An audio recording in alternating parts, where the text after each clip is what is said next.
Hello my hamsters and welcome back to Blue House with a beautiful facade that is my YouTube channel. So today you will see the mic in actuality, but that's because I will be reading out stories and I just want it to be close for clarity. My Dago squirrel is gonna ruin the sound, definitely. Anyway, let's get going. Please do not mind the mic, and also don't mind me reading more slowly. If you find it more comfy, you can put on a 1.5 speed. If that's your thing, go ahead.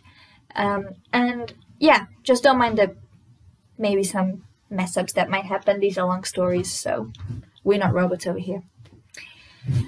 Okay, without any further ado, this is the short explanation of what we are doing and reading and kind of the whole situation of today's video. It is r/let's not meet Reddits. So yes, I know another generic YouTuber does a Reddit video thing, but I absolutely I've loved for such a long time these Reddit stories where people speak about creepy people that they've seen or met or something like that. There's just something so fascinating about these stories and these people and the places and just the scenery. I've always loved that type of narration. So this is just me showing my true colors, if you will. Anyway, as I said, let's go. Like, subscribe, click notifications if you want to be updated each and every time I upload. And yeah, Hunty-doopsie, Instagram, Hunty-doopsie, Bite. Bite is a struggle, so I'd recommend you go on Instagram. Just a heads up. Bite is not too active for me. Okay, let's get into the first story. Weird man with weird intentions. My English is not perfect, so excuse me if it reads weird. It doesn't. A year ago, I started working as an Uber. I worked mostly at night, so I had a few weird encounters in my time as a driver. But one of them was particularly weird. Every day I started working at 8 p.m. and finished maybe 3-4 a.m. One day I was working near the suburbs of my city. It was 2 a.m. and I got a request for a passenger a few kilometers away from me. I took the route and it took me to this isolated part of the suburbs area. Usually this late at night there's no one on the streets, of course, but this area was, well, it seemed, completely desolated. All the houses were dark, not even lights on the patio or anything. No cars on the street, it felt so creepy. I didn't know that area before, so I was already feeling uncomfortable. Also, I live in the north part of Mexico, so things are not that safe in here. Anyways, I drove to the location of this dude and he was standing in the corner of the street near a light pole. I parked the car and he opened the door and got in. The dude had an oversized dark jacket, he was sweaty, he smelled weird, and he was scared. He looked to the back seat and then to the sides of the car as if he was checking for something. I thought that was weird, but well, I didn't mind. Then I proceeded to start the trip and the app showed me the route. The location I was supposed to drop him in was in Mexico City, which is 900 kilometers from my city, so I was like, what is this? The dude told me he pressed a random location to drop him on and that he lived nearby just a few blocks from here, quote unquote.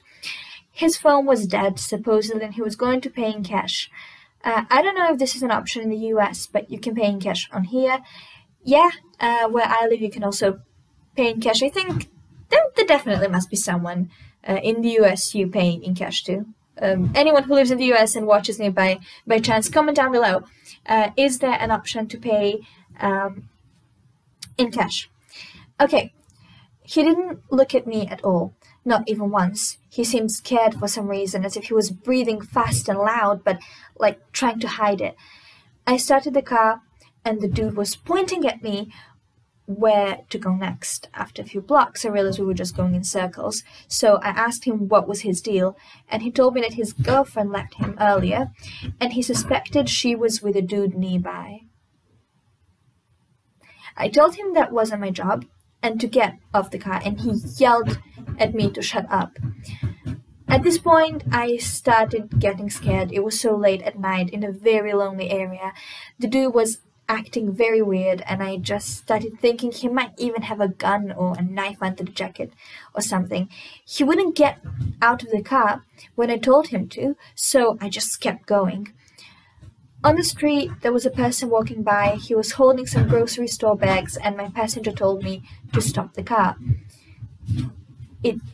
I did it, and he told me to follow the guy. Obviously, the dude noticed we were following him, so this person started walking faster and went inside a house, I suppose his house.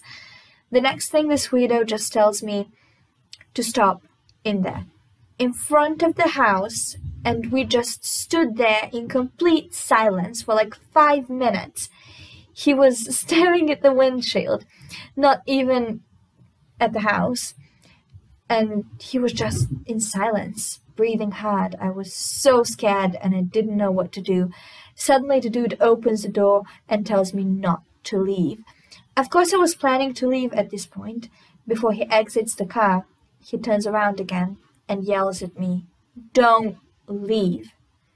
As soon as he steps out, I close the door and leave as fast as I can. I was shaking. I suffered very bad panic attacks. I called the cops and told them what happened and went straight home. I don't know what was wrong with that dude, but I felt that he was planning something bad against this random guy. Anyways, just wanted to share that creepy experience. That was terrifying! Oh my, that is horrific. So, as I've said, not all these stories need to be perfectly realistic or perfectly, like, you know, fitting. I think there's a lot we could take from just reading and the wording and kind of the way things are done. But I do think this could be a real experience of someone, which is the worst thing of them all. Like, it really could be. A lot of people who work in like these taxi services or food delivery people, like you just suffer so much in these types of things when you get creeps, like especially someone who has bad panic attacks, as this person said they do. Yeah, really bad, really bad. But the worst thing is this one is actually really realistic. So yeah, I could see that happening, especially somewhere where it's not that safe. I've always been like someone who loves cities for that exact reason. Like, there are a ton of people, and realistically they're going to be more kind of protected and shielded and under control than kind of tiny small towns and places. But this one, yeah, it's creepy.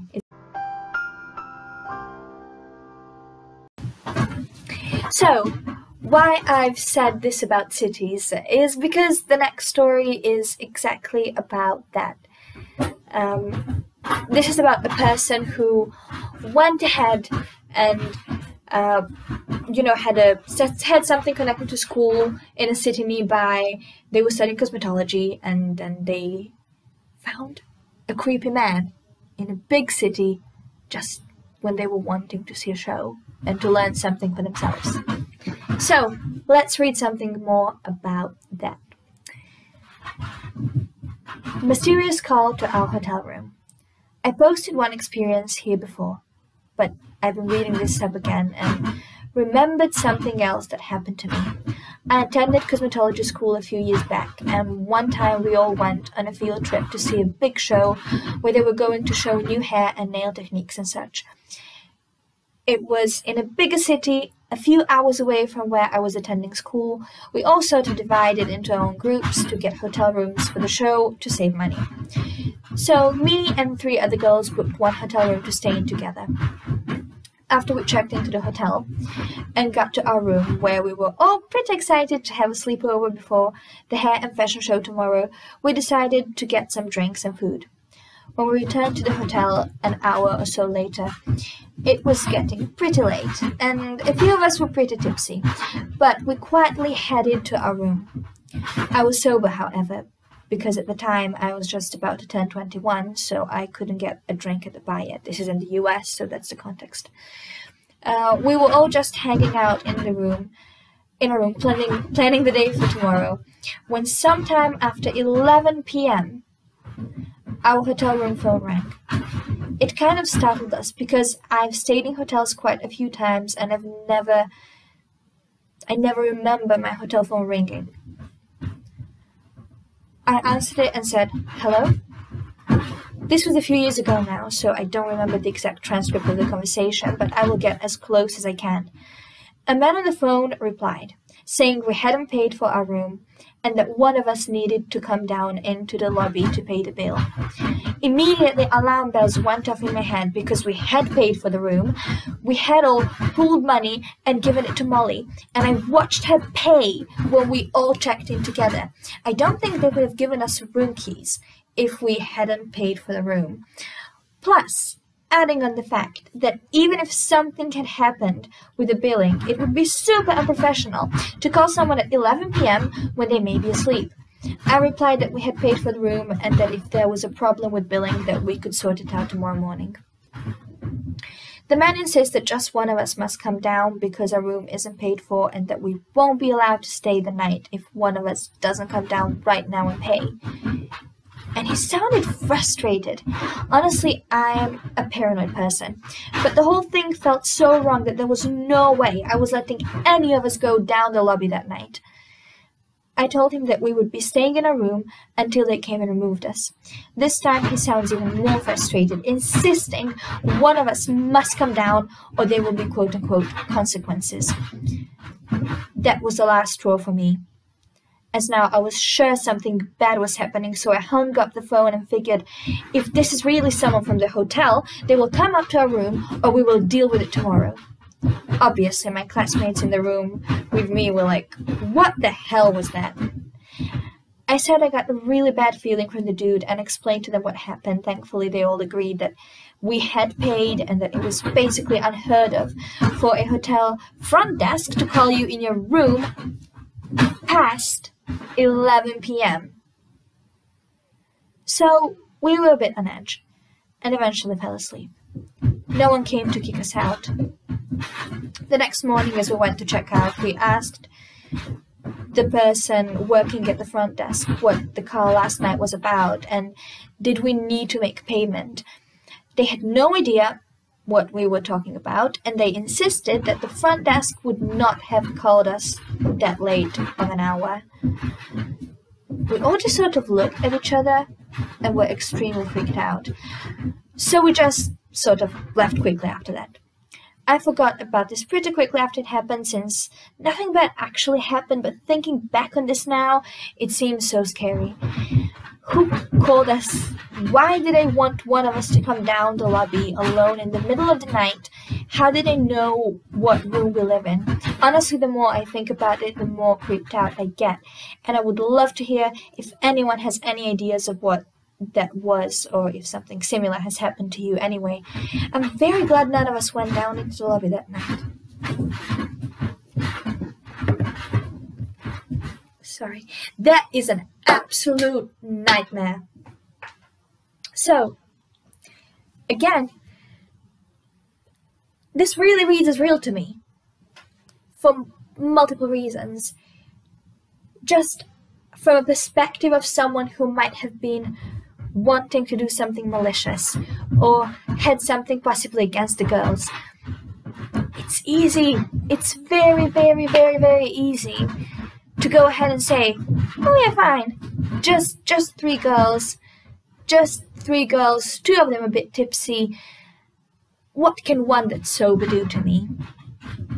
And again, want to do something malicious, take away property for them as the least horrible thing I can think of. Take away like their bags, their wallets and purses and bags and their stuff, if that makes any sense. So yeah, they are an easy target. That's my conclusion. And it's scary. It's scary. I'm gonna be terrified of hotels from now on.